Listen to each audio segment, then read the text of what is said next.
continuar ouvindo a Tua voz, Senhor, através da palavra que Teu servo, pastor Gilvan, estará trazendo, Senhor, para os nossos corações. Usa a vida do Teu servo, Senhor Jesus. Fala conosco segundo aquilo que precisamos ouvir, segundo as nossas necessidades, segundo a Tua vontade, ó Pai. Nós te pedimos em nome do Senhor Jesus. Amém.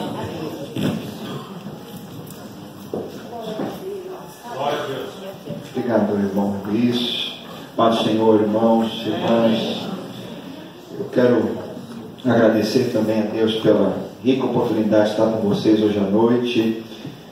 Nós já fomos grandemente tocados aqui pela palavra cantada, pela teologia, pela riqueza de passagens bíblicas nos cantos, coisas tão raras que vemos hoje nas músicas contemporâneas. Mas eu tenho certeza que o Senhor ainda tem algo para o nosso coração.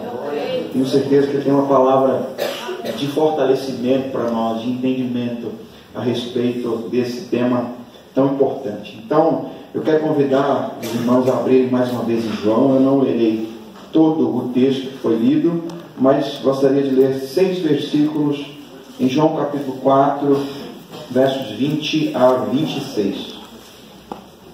João 4, versos 20 a 26.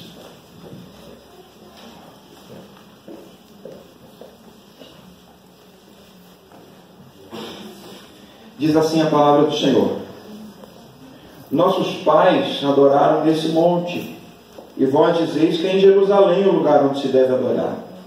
Disse-lhe Jesus: mulher, crê-me que a hora vem em que nem nesse monte, nem em Jerusalém adorareis o Pai. Vós adorais o que não sabeis. Nós adoramos o que sabemos, porque a salvação vem dos judeus.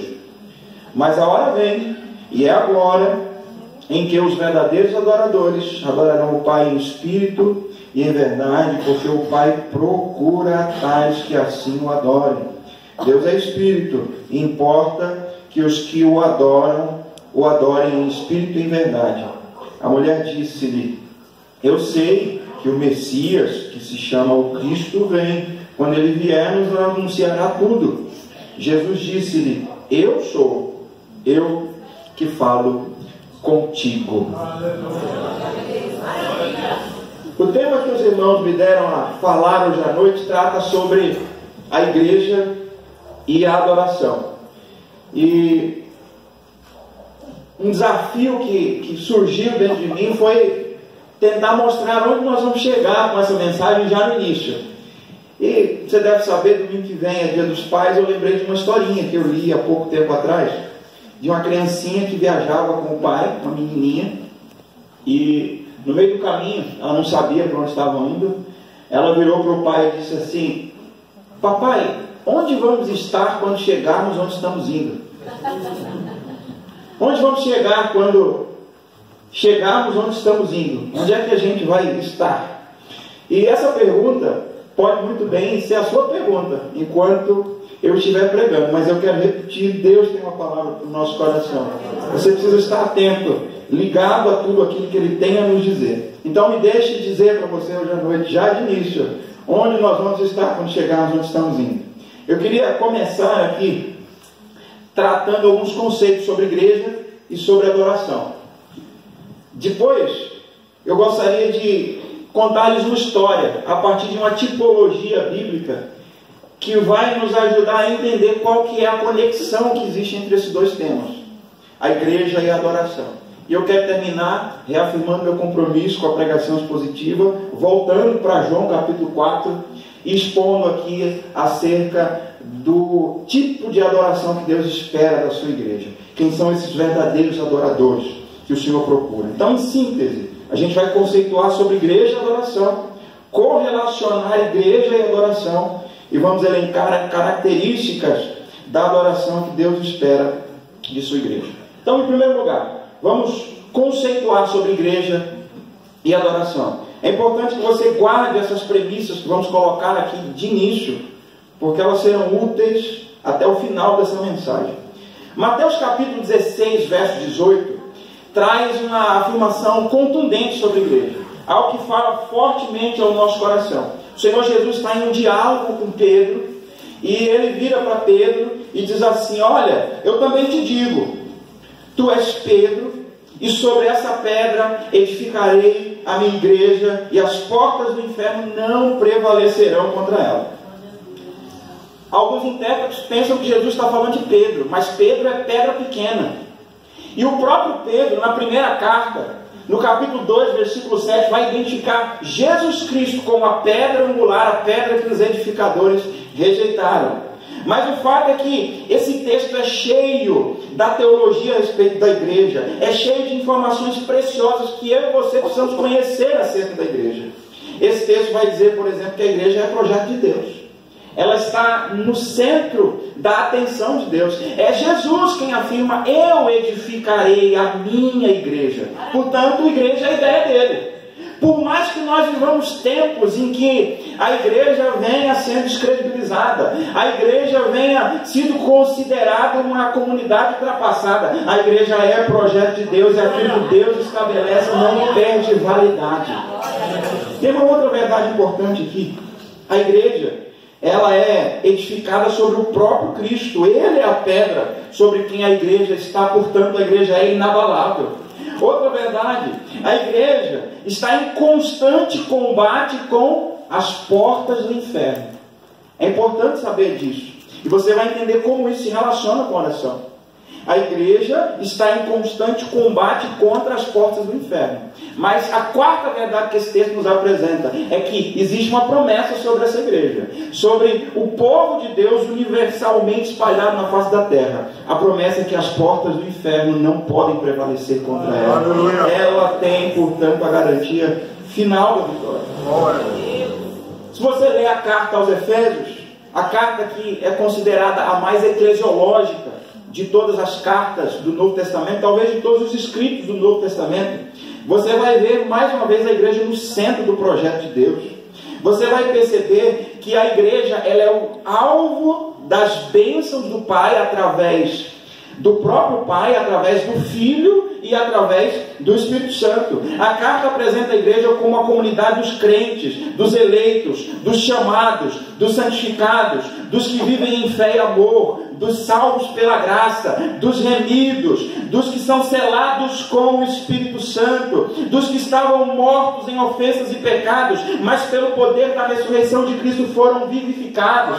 A carta aos Efésios vai mostrar uma igreja vitoriosa, triunfante sobre o poder da morte, vai mostrar uma comunidade universal de salvos, vai mostrar a igreja como comunidade que reúne judeus e gregos. Portanto, igreja é vista aqui como um lugar para todos, sem qualquer exceção a essa regra. A igreja é considerada o corpo de Cristo. Na primeira carta aos Coríntios, é a comunidade que é dirigida por Cristo, que é a cabeça da igreja, composta de vários membros, cada qual com sua função. E a gente chega ao livro do Apocalipse para perceber que a igreja é aquela que tem o próprio Cristo andando no meio dela. É aquela que está nas mãos do próprio Cristo. A igreja no Apocalipse é triunfante, é vitoriosa, é a igreja que vai encontrar-se com Deus na Nova Jerusalém. Aleluia. Então, perceba,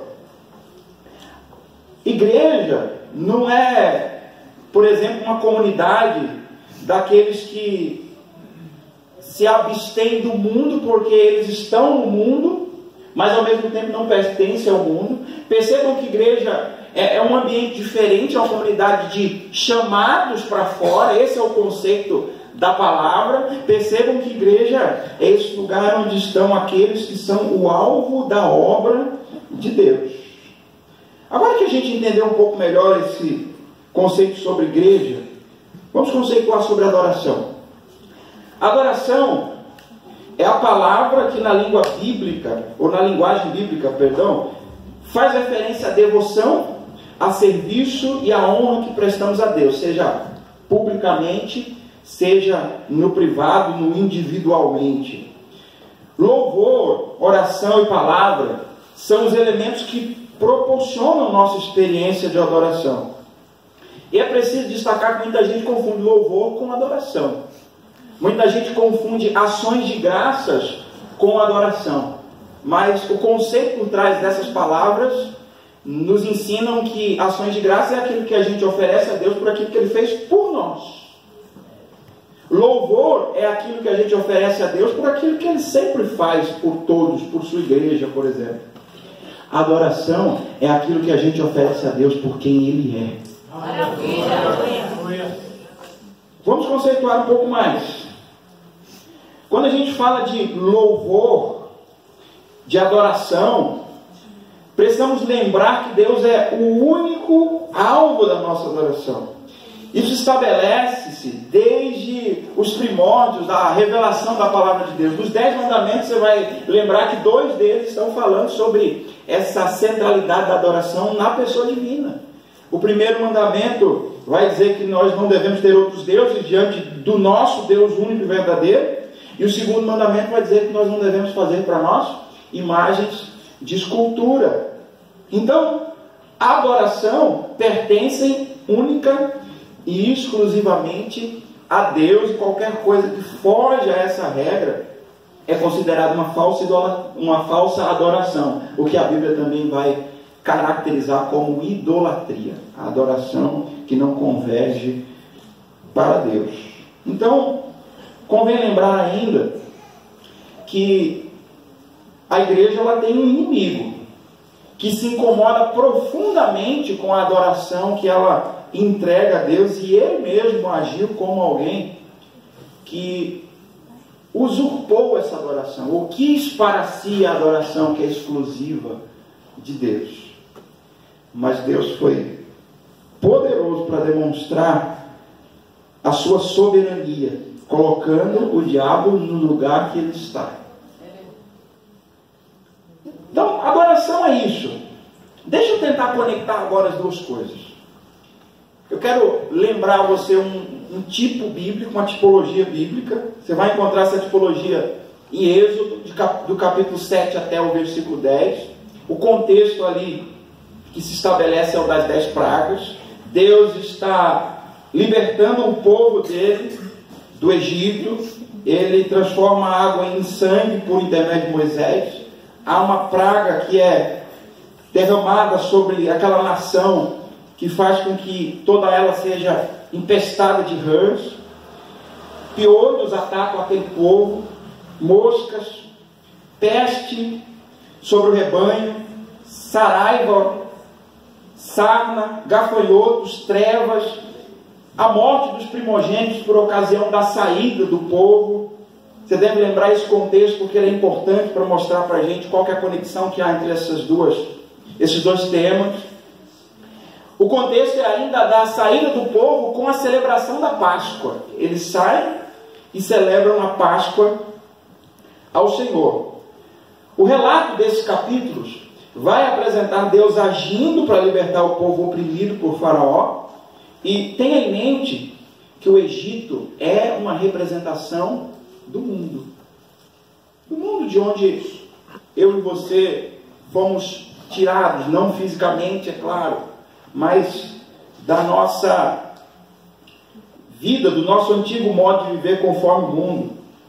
Faraó, tirano e opressor, é uma representação do próprio Satanás, que escraviza, que faz com que pessoas estejam debaixo da sua tirania. E a gente consegue ver o povo hebreu como a igreja de Deus, aqueles que são chamados para fora. A gente consegue ver o próprio Cristo, tanto na figura do Moisés, de um libertador, quanto na figura do Cordeiro Pascal, aquele que é sacrificado, cujo sangue é espargido nos umbrais da porta, e o anjo que passa ali poupa a vida dos primogênitos do povo de Deus, enquanto o primogênito do povo do Egito é ceifado. Então, essa tipologia. Moisés então se coloca diante de Faraó. Ele vai dizer assim: assim diz o Senhor, deixa o meu povo ir para que me sirva. Você lembra do conceito que eu coloquei há pouco sobre o louvor, que é serviço, é honra a Deus? Deixa o meu povo ir para que me sirva. Essa é uma fala que vai se repetir 3 ou 4 vezes nesse capítulo. E é interessante perceber que a gente não é em nenhum momento infiel ao contexto bíblico, à Escritura Sagrada, mas a gente pode colocar aqui: deixa o meu povo ir para que me adore. Aleluia. Deixa o meu povo ir para que me adore. O coração de Faraó se endurece. A Bíblia vai dizer que é o próprio Deus que age dessa forma, mas Deus, por sua vez, o usa para demonstrar o seu poder. O propósito disso está muito claro no capítulo 9, versículo 14, a parte B, que diz assim: para que saibais que não há outro como eu em toda a terra. E mais adiante, vai estar dito que é para que o poder de Deus seja demonstrado em Faraó, para que o nome do Senhor seja anunciado em toda a terra. Você está percebendo a conexão que há entre esse texto, entre adoração e entre igreja? Nós somos esse povo que saímos do Egito, nós somos esse povo que fomos libertos do domínio de Faraó, com o propósito de fazer o nome do Senhor conhecido enquanto adoramos. Enquanto adoramos. Mas, pare e pense um minuto. A vida da igreja no nível da batalha espiritual é fácil, é simples? Em nenhum momento. Cada vez que Moisés se coloca diante de Faraó, requerendo que ele liberte o povo para que o povo saia e o adore, Faraó coloca uma contraproposta diante de Moisés. Você vai ver a primeira contraproposta no capítulo 8, versículo 25. Moisés diz: deixa o povo ir para adorar. Mas Faraó se coloca dizendo assim: adorem aqui mesmo, permaneçam aqui no Egito, fiquem por aqui. O Faraó está propondo é uma espécie de adoração sem profundidade, sem compromisso. É uma espécie de adoração light, nada mais contemporâneo.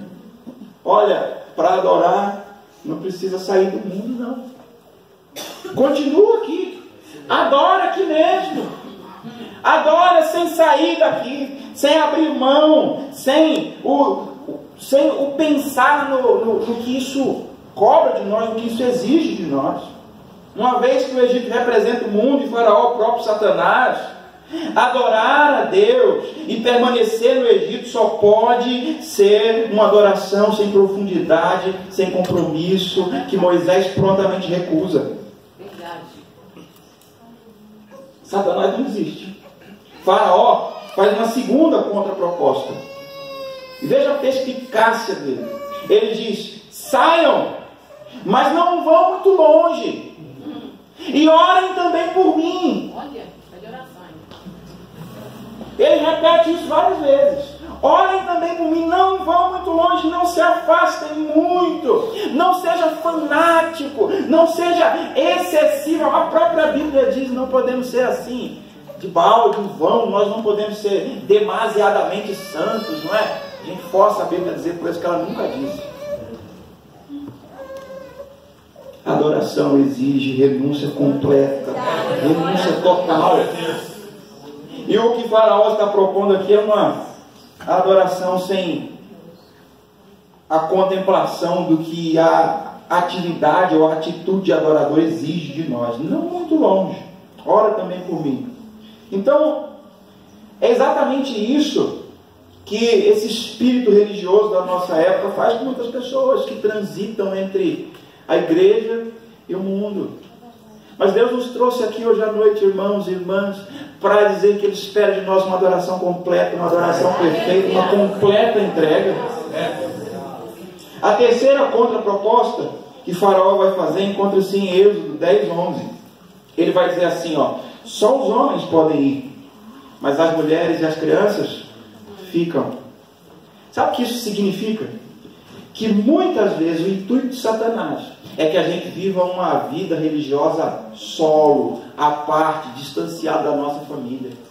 que se a gente não for capaz de compartilhar a nossa experiência de adoração dentro da nossa casa, essa experiência de adoração não tem valor. Essa experiência de adoração não tem a profundidade que o Senhor espera que ela tenha, a profundidade da experiência que Ele quer que tenhamos com Ele. É interessante perceber também que a célula máter, a célula mãe da sociedade, é a família, compondo também, ou composta também da igreja, onde existem famílias. Então, sendo tão direto quanto eu posso ser, Satanás propõe uma adoração desvinculada da família, e se a nossa adoração não impacta, não influencia, não persuade a nossa casa, essa não é a adoração que Deus espera receber de nós, e a proposta, portanto, é recusada. Meu Deus. Não aceita esse tipo de adoração, não aceita essa condição, é o que Moisés afirma. A última das contrapropostas, você vai encontrar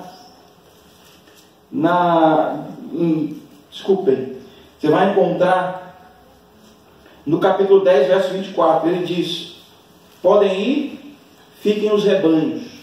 Família também pode ir, mas deixe os rebanhos aqui.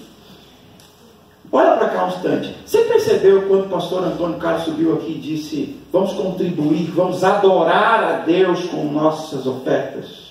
Você percebeu isso? Essa é uma palavra sutil, que muitas vezes a gente não se apercebe do quanto ela é profunda, do quanto ela faz parte da experiência de culto e da experiência de adoração. Mas também se adora a Deus com bens, com dízimos, com ofertas. A contribuição é uma forma de adorar a Deus. E Faraó está incomodado com isso. Satanás está incomodado com isso. Eu louvo a Deus porque o campo de Vila Nova é extremamente cuidadoso quando se fala em dinheiro.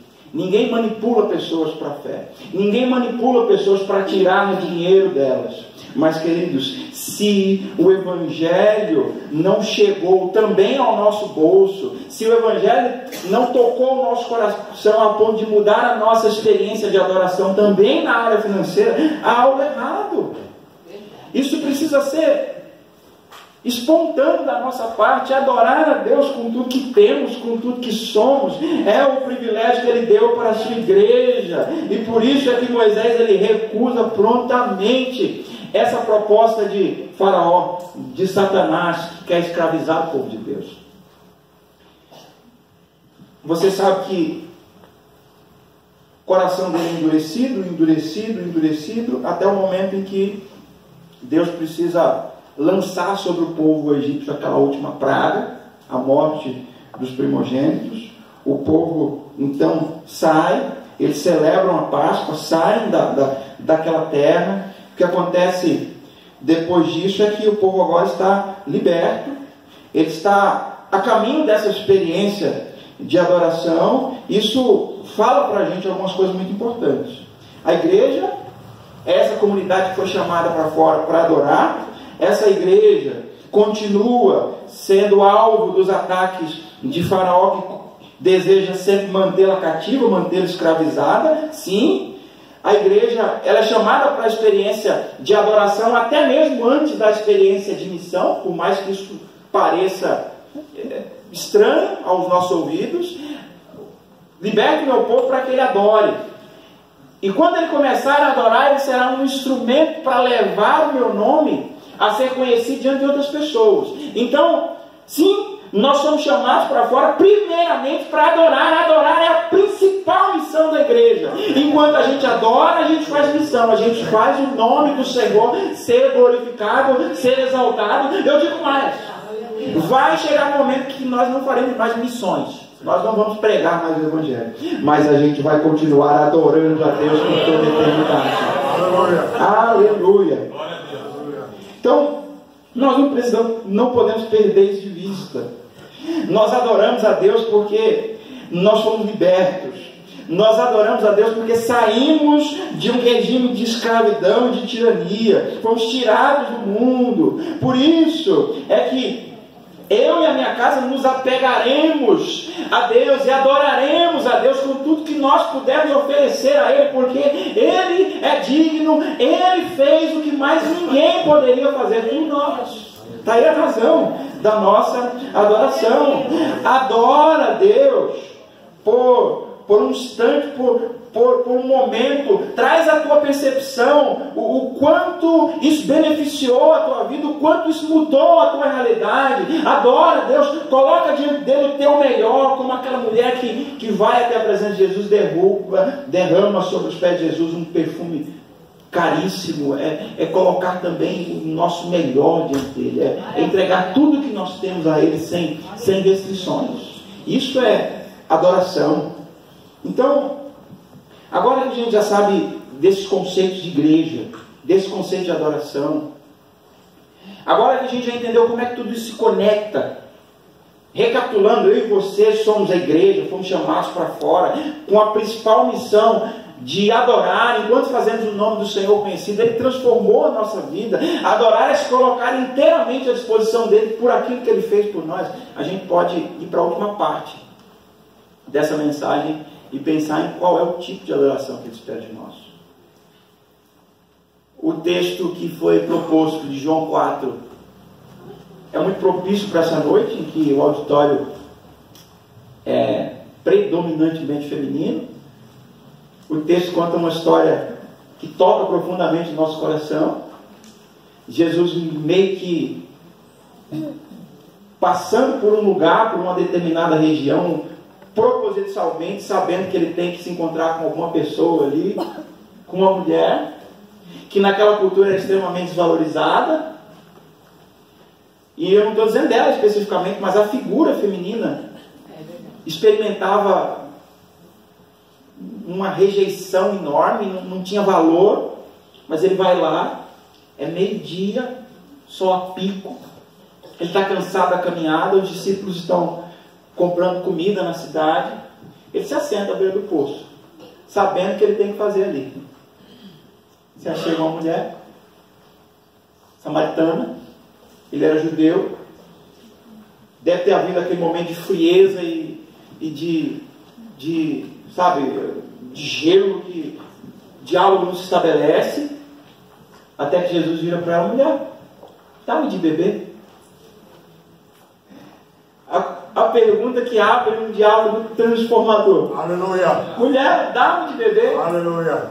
Jesus estava cansado, estava com sede, mas o propósito maior dele ali não era saciar a própria sede, ele queria saciar a sede daquela mulher. Como é que tu, sendo judeu, pede para mim água, sendo eu samaritano? Veja a barreira que existia entre esses dois povos, essas duas culturas. Mulher, se tu soubesse quem é que te pede água, se tu soubesse o dom de Deus, tu me pedirias, eu te daria água viva, água que você beberia e não voltaria a ter sede. A metáfora cai como uma luva para a vida daquela mulher que era sedenta, para a vida daquela mulher que era angustiada pelas experiências da vida, traumatizada, vítima talvez de violências. Aquela mulher começa a conversar com Jesus: que água é essa? Que água é essa que o Senhor tem, que depois que eu bebo não volto a ter sede? Eu quero dessa água. Aí Jesus começa a cirurgia. Vai lá e chama teu marido. Não tem marido. Pois bem, disseste bem, falasse a verdade. Tivesse 5 e o que tem não é teu. Vejo que és profeta. E é exatamente nesse ponto que começa o diálogo que vai nos proporcionar um dos textos mais ricos sobre adoração que a gente pode encontrar na Bíblia. A mulher vai dizer assim: olha, a gente adora lá, nossos pais adoravam lá, mas vocês adoram de cá. Como que funciona? Onde é que a gente deve adorar? E aí, meus irmãos, minhas irmãs, é interessante perceber que Jesus responde aquela pergunta com extrema delicadeza. Ele poderia na lata dizer: olha, aquilo que vocês praticam é uma idolatria, porque aquela mulher estava adorando em um templo que foi erigido por Jeroboão depois que os reis se dividiram, e Jeroboão estava preocupado porque o povo descia de Samaria para Jerusalém para adorar. Ele disse: fica por aqui. Fizeram alguns ídolos e disseram: foram esses os deuses que tiraram vocês do Egito. E começaram a adorar esses deuses. Mas Jesus responde com todo cavalheirismo, com toda delicadeza, com toda prontidão, e Ele nos ensina algumas coisas muito importantes sobre a adoração que Deus espera de nós. A adoração que Deus espera receber da sua igreja, ela não é centrada em lugares, não é aqui e nem lá, não é em montes, e não tem absolutamente nada que possamos falar contra a experiência do monte, mas nós podemos hoje adorar a Deus em qualquer lugar, onde quer que estejamos, nem nesse monte, nem naquele, mas a gente adora em espírito e em verdade. A adoração que Deus espera receber da sua igreja não é centrada em emocionalismo barato, desprovido de verdade, de conhecimento. Sabe por que eu estou afirmando isso? Se você perceber, isso está muito presente na nossa cultura, mas Jesus trabalha esse ponto. Isso está muito marcante na nossa cultura. Jesus diz assim: olha, vocês adoram o que vocês não sabem. Nós adoramos o que sabemos, o que conhecemos, porque a salvação vem dos judeus. Está percebendo que a adoração ela está estabelecida sobre pilares que são representativos da verdade? Está percebendo que ela não se... Eu estou dizendo que nós não podemos nos emocionar na presença de Deus, mas nós não podemos achar que o emocionalismo substitui a experiência da verdadeira adoração. A gente está vivendo uns tempos assim de forçação de barra, irmão. Desculpa, talvez ser muito direto. A gente está vivendo um tempo assim que o emocional é pragmático. Se a gente sentiu, Deus está. Se a gente não sentiu, Deus não está. A gente está vivendo um tempo que a nossa música é projetada muitas vezes somente para gerar a emoção. E a prova de que ela não está solidificada sobre a razão, muitas vezes a pobreza das nossas letras. Letras assim que tem duas frases desconexas, a teologia bíblica não está presente ali, não existe Bíblia no que se canta, mas graças a Deus que hoje nós somos abençoados com palavra cantada, com Bíblia cantada.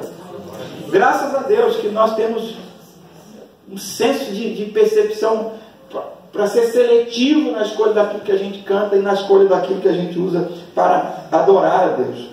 John MacArthur, um pastor muito conhecido mundialmente, ele vai dizer que muito da nossa música é emocionalismo histérico e entorpecente.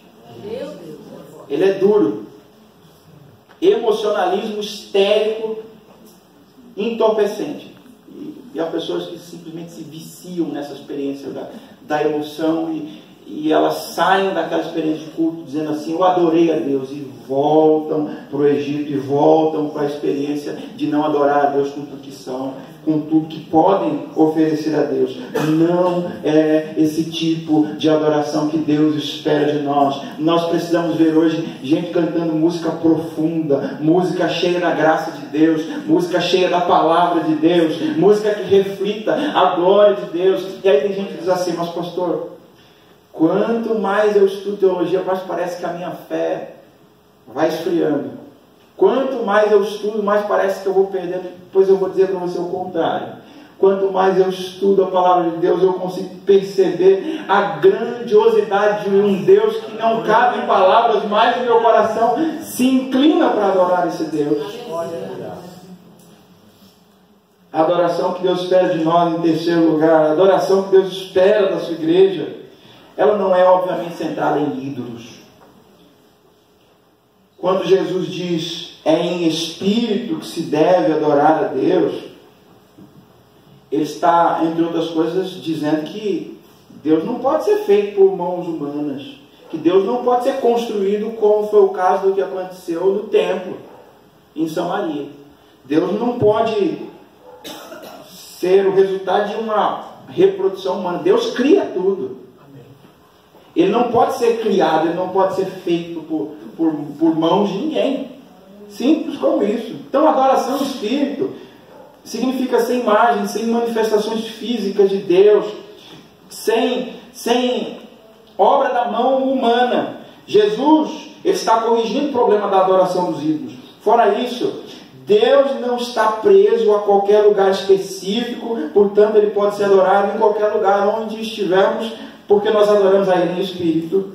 Isso também fala do aspecto global da salvação, que tem por finalidade constituir um povo para a adoração, agora, não só em um único lugar em Jerusalém, como o povo santo, mas em todos os lugares, através de um único povo presente em todo o mundo. Essa é a igreja constituída de judeus, de gentios, constituída de africanos, de sul-americanos, de mexicanos, de brasileiros, de americanos. Todos compõem a igreja e, portanto, são chamados a adorar a Deus.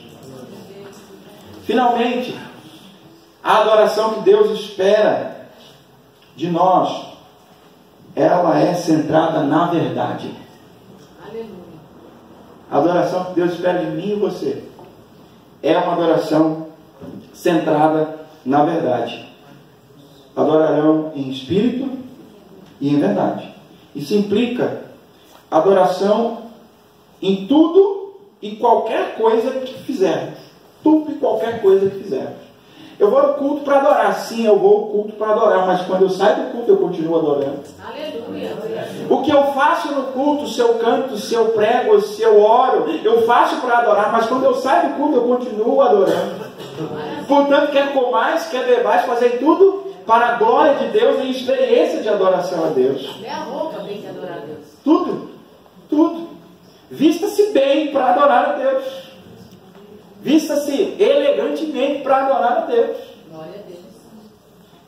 Adorar a Deus, em verdade, ainda faz referência ao único meio, o único modo pelo qual a nossa adoração pode ser caracterizada como adoração aceitável a Deus. João 14,6 diz: eu sou o caminho, a verdade e a vida. A adoração verdadeira, portanto, só pode ser entregue a Deus por intermédio de Jesus Cristo. Toda adoração que não passa por Jesus não pode ser adoração verdadeira, adoração que agrada a Deus. Por isso que o escritor aos Hebreus vai dizer assim, em 13:15: portanto, ofereçamos sempre por Ele, Jesus, a Deus, sacrifício de louvor. Isso é o fruto dos lábios que confessam o seu nome. Eu só consigo, portanto, adorar a Deus se a minha adoração passar por Cristo, for por meio de Cristo, for entregue a Cristo, inclusive, porque Ele é Deus, Deus encarnado, Deus que esteve entre nós. Eu quero concluir dizendo o seguinte aos irmãos: nós precisamos lembrar que nós não podemos adorar a Deus do nosso jeito. Deus estabeleceu o padrão como nós devemos adorar a Ele. Aquela passagem que Nadab e Abiú vão lá oferecer um fogo estranho a Deus, demonstra claramente que não sou eu quem define como é que eu adoro, mas é Deus quem diz como eu devo adorar. Aleluia. E é nisso que a igreja precisa focar-se nesse dia, mais do que o pragmatismo que diz que tem que ser assim e não assado, mais do que a cultura que diz que as músicas têm que ser de um jeito e não de outro. Nós precisamos adorar a Deus como Ele espera que nós o adoremos. Aleluia. Mas sempre que você pensar em adoração verdadeira, não se esqueça da pessoa bendita de Jesus, porque é por Ele que a nossa adoração chega até os céus. E lembre-se que o Pai procura aqueles que estão dispostos a adorar a Deus do jeito que Ele disse que adoraria. Vamos ficar de pé em nome de Jesus.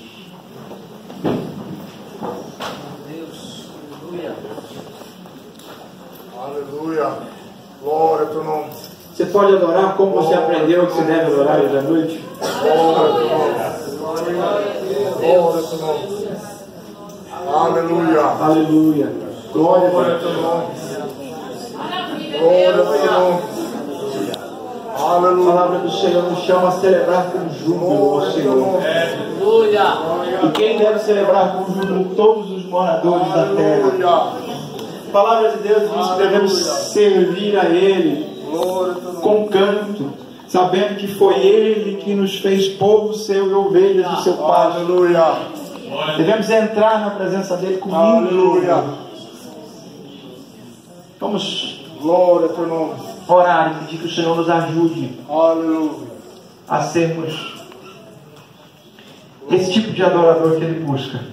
Deus nosso Pai, em nome de Cristo Jesus, nós te adoramos hoje à noite. Nós entregamos ao Senhor a nossa oferta de adoração, a nossa oferta de amor, a entrega da nossa vida como sacrifício vivo, santo, agradável a Deus, que é o nosso culto racional. Nós colocamos diante do Senhor a nossa vida como uma oferta viva, como esse sacrifício que o Senhor espera receber de nós por Cristo Jesus, por causa da obra que Ele operou em nossa vida, nos chamando do mundo, nos tirando, Senhor, desse regime de escravidão, de opressão. Nós adoramos ao Senhor, a Deus, com todo o nosso coração e pedimos que o Senhor nos conduza cada dia nessa experiência de adorar-te e de fazer isso à tua maneira, a maneira como o Senhor espera receber a adoração da sua igreja. Senhor, nós pedimos que continue nos dirigindo nesses dias de estudo, de reflexão. Continua, Senhor, trazendo a tua igreja desejo, Pai, de conhecer mais a tua palavra, de estar mais alinhado, Senhor, à tua vontade. Te agradecemos, Pai, em nome de Jesus. Amém. Obrigado, pastor Gilvan.